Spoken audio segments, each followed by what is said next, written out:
The little girl looked up at the crying stranger with the most serious expression a 3-year-old could manage, clutched her teddy bear tighter, and asked the question that would change both their lives forever. Can you be my new mom? Hey, welcome back.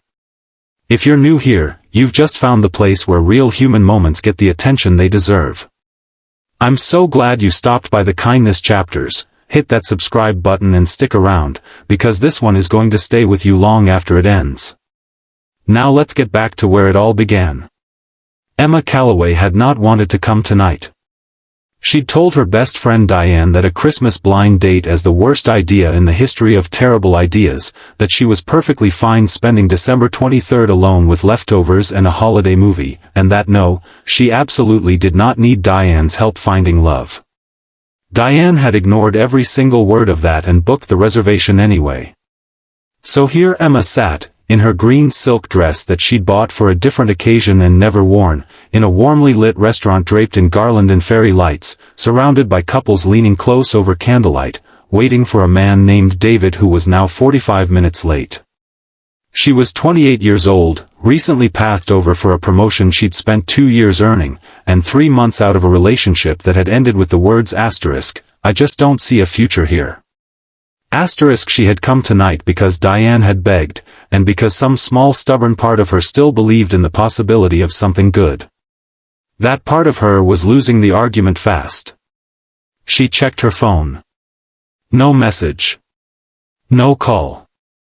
Just the quiet, particular humiliation of being stood up at Christmas, surrounded by people who had chosen each other.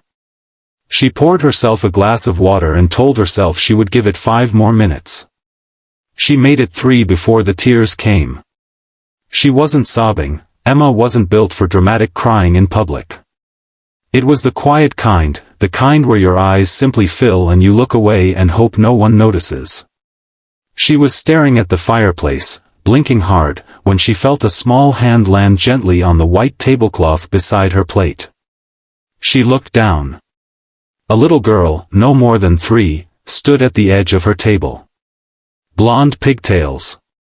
A red velvet dress trimmed in white, like a tiny Mrs. Claus. A worn teddy bear tucked under one arm. And the most focused, earnest brown eyes Emma had ever seen. "Why are you sad?" the little girl asked. No preamble. No shyness. Just the direct, unfiltered concern that only very small children and very old souls possess. Emma almost laughed despite herself. "I'm okay, sweetheart," she said softly. "Are you lost? Where's your mom and dad?" The little girl's expression shifted, something complicated moved across her small face. "I don't have a mom," she said simply. "Just my daddy. He's over there." She pointed vaguely toward a table near the window where a man sat with his back to them, talking quietly on his phone, one hand pressed to his forehead in a way that looked like worry. "You should probably go back to him," Emma said gently. But the little girl didn't move. She studied Emma with extraordinary seriousness, tilting her head the way children do when they are making a very important decision. Then she asked it, "Can you be my new mom?" Emma felt the words land somewhere deep in her chest.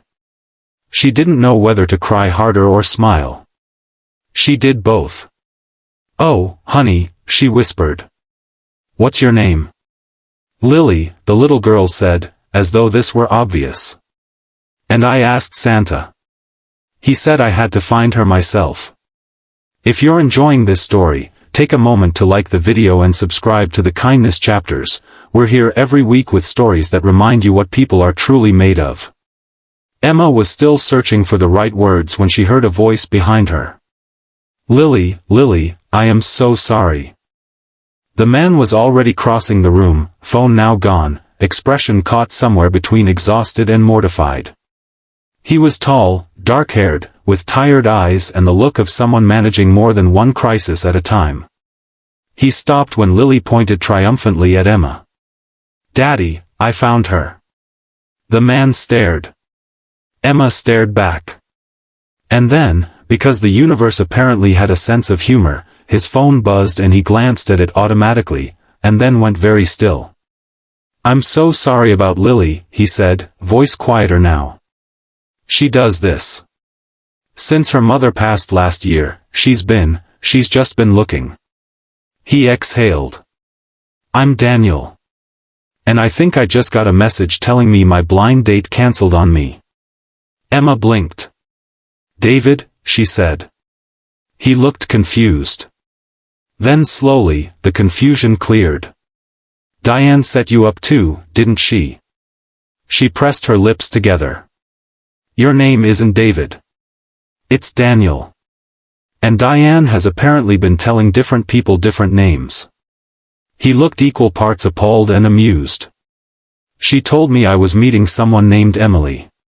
"Emma," she said. "Emma," he repeated, like he was deciding whether it fit. Then he looked at his daughter, who had climbed, uninvited, into the chair across from Emma and was now arranging her teddy bear on the table with the authority of someone who had already made all the important decisions for the evening. "She's not wrong about much," Daniel said quietly, nodding toward Lily. "She got me through the worst year of my life." Emma looked at the little girl, who was now watching her with patient, absolute certainty. "Would you like to sit down?" Emma asked. Daniel sat. Lily beamed. And outside, snow began to fall on Christmas Eve, soft and unhurried, the way grace usually arrives. They didn't fall in love that night. Real love doesn't work that way. But something true began at that table, something built on loss and longing and a little girl